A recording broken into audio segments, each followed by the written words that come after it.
So these are the notes for 10.6. We are doing radical equations. So we've done everything else with radicals. We've added them, we've subtracted them, multiplied them, divided them, simplified them. The last thing we have to do is to put them into equations. So here's the bottom line. When you solve equations, you know that you always do the opposite. If something's being added, you subtract. If something's being multiplied, you divide both sides by whatever that value is. So we're talking about opposite operations. Same thing goes with equations.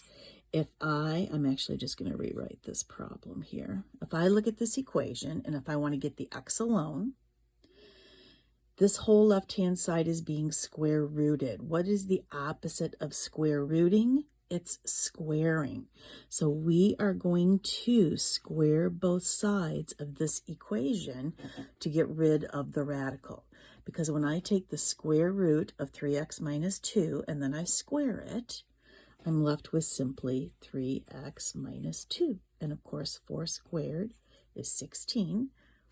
Once you isolate that radical, you can just solve the normal equation. So I'm going to add 2 and divide by 3 to get the answer of x equals 6. If I were to check that, 3 times 6 is 18. 18 minus 2 is 16, and the square root of 16 is 4. Remember, we're talking about just the principal square root or the positive square root. So the answer of 6 checks. Now, before you square both sides, you always want to isolate the radical first. Get it alone on one side. So the first thing that we're going to have to do in the second example is we're going to have to add 2x to both sides. So I just move that guy over there. Now I can go ahead and square both sides. And I'm going to be left with 9x minus 2 is equal to, now when I square 2x, I'm going to get 4x squared. Now, because this is a quadratic equation, right, it has an x squared. That means I have to take everything over to one side and set it equal to 0. So I'm going to subtract the 9x, and I'm going to add the 2. Once everything is set equal to 0, you're then going to factor. So factoring comes up all of the time. So here we go. Well, I'm going to do a guess and check. So I'm guessing 4x. And I'm thinking the 2 will break up into 1 and a 2.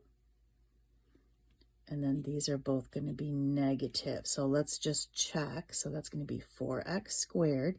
Outside's going to give me negative 8x. Inside's going to give me negative 1x. If I add those together, I get negative 9x. And then plus 2.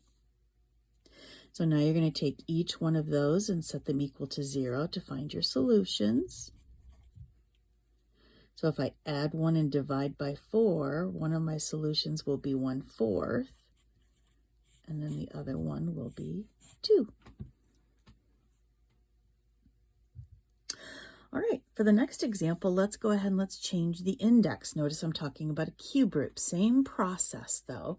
We need to isolate the radical.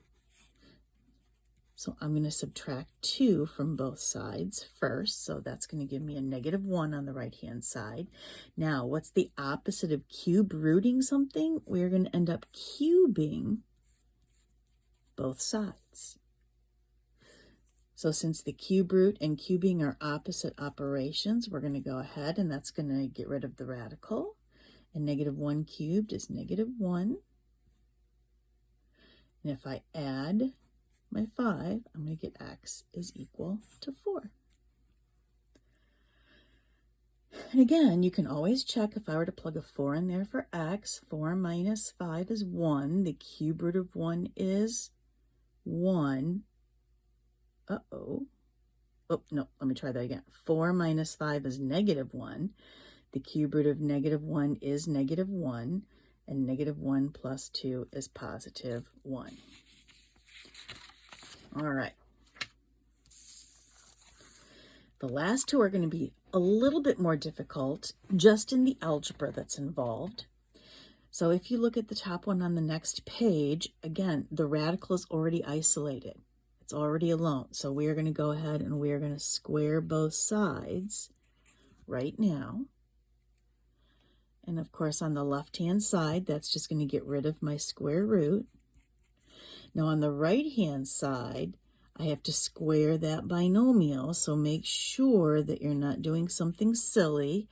You have to FOIL it out. So we're going to have 9 plus x is equal to x squared.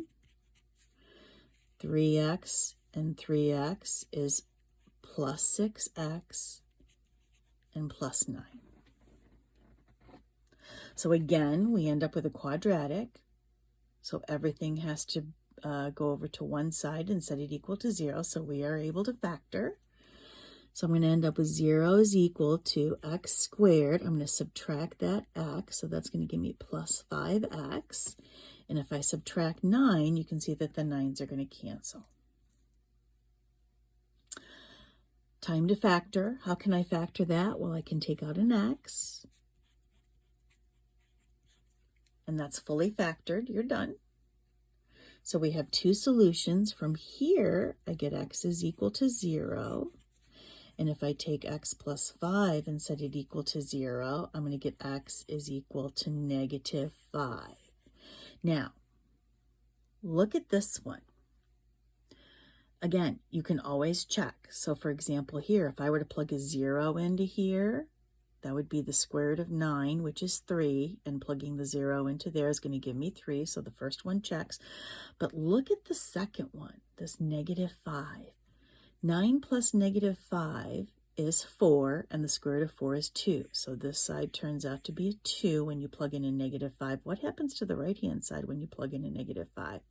You get negative 2. And since we're talking about only the principal square roots, that negative 5 does not check. All right, here's our last example.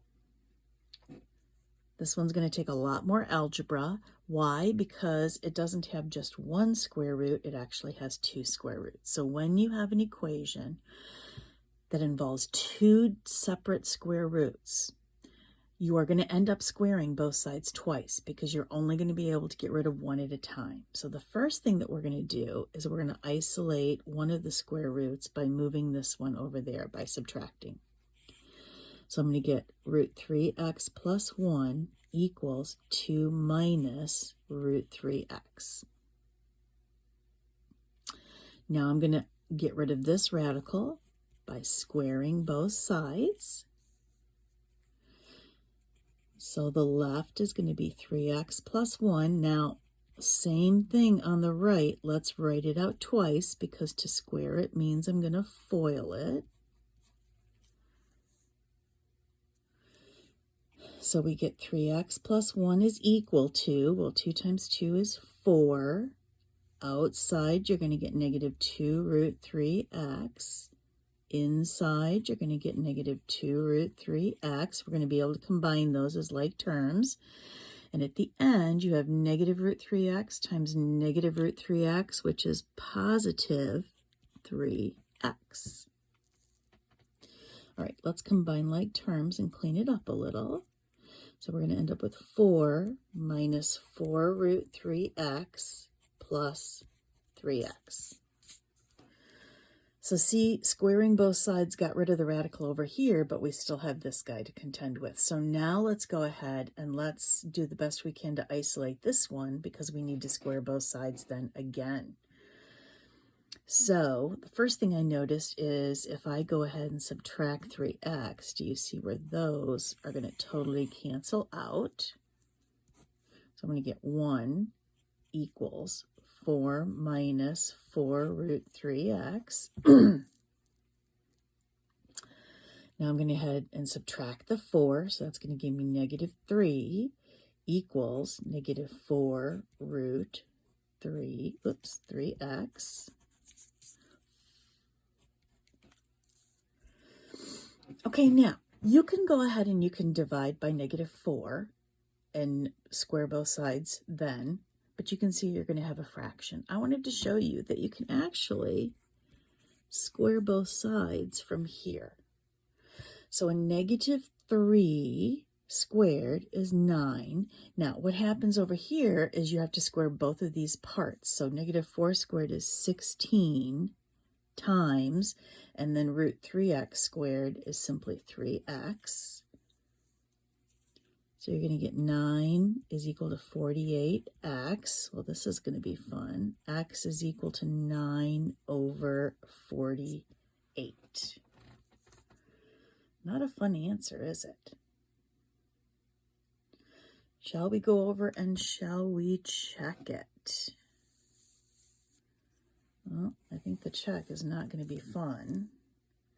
So here we go. Let's plug in and see what happens. The square root of 3 times 9 over 48 plus 1 plus the square root of 3 times 9 over 48 is equal to 2.